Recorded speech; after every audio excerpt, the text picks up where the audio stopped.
guys, welcome back to the channel. Today we are going to be installing our drip irrigation system to our dwarf myrtles that we planted last week. So we'll be going through the process of how we do this. So let's get started.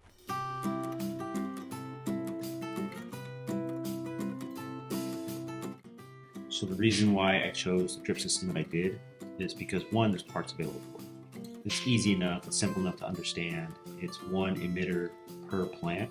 The issue is I didn't know how many plants I was going to have, and I didn't know what kind or where they'd be placed at.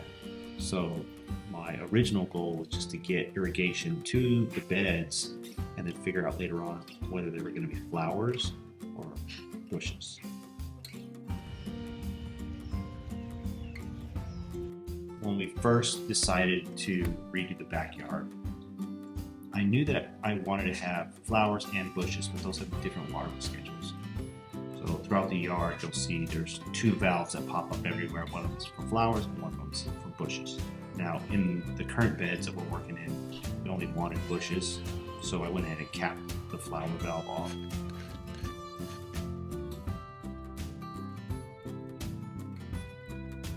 You could go with an overhead system that would spray water, but then you'd end up with water all over your leaves, and you'd end up with possible mold and funguses growing on them and burning, from the sunlight, all kinds of issues. So it's very simple, just to have one emitter per plant.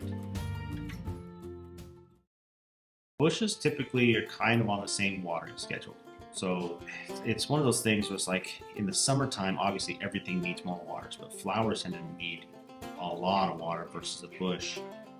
So bushes typically are going to need, in our area in the summertime, water about every other day or so, and about a half a gallon to a gallon of water. What I would do is everybody gets a 1 gallon hour dripper. If someone's struggling because they're not getting enough water, the emitter would get changed out to a 2 gallon hour, so they would get more water during the same watering period, and vice versa as well. If I have a bush that just doesn't like wet feet, it's getting over the water, I would switch those out for half gallon hour drippers. It's just everybody's busy, and if you forget to water or you overly love your plant, you either give it too much or not enough. So just being consistent seems to be the key to having healthy plants.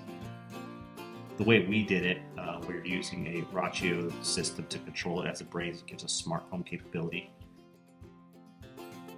We have the manifold installed with all of our zones, and all of the pipes go to the different areas of the yard that we need to go to. So the next thing is just to pick out plant species and start arranging them around the yard.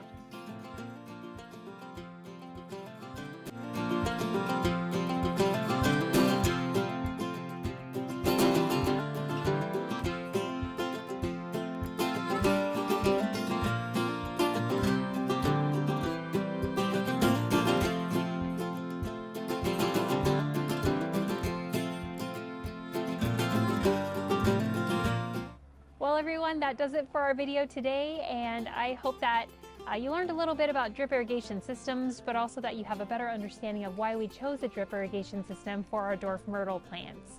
As always, please don't forget to hit that like and subscribe button, and we hope to see you again on the next one. Bye!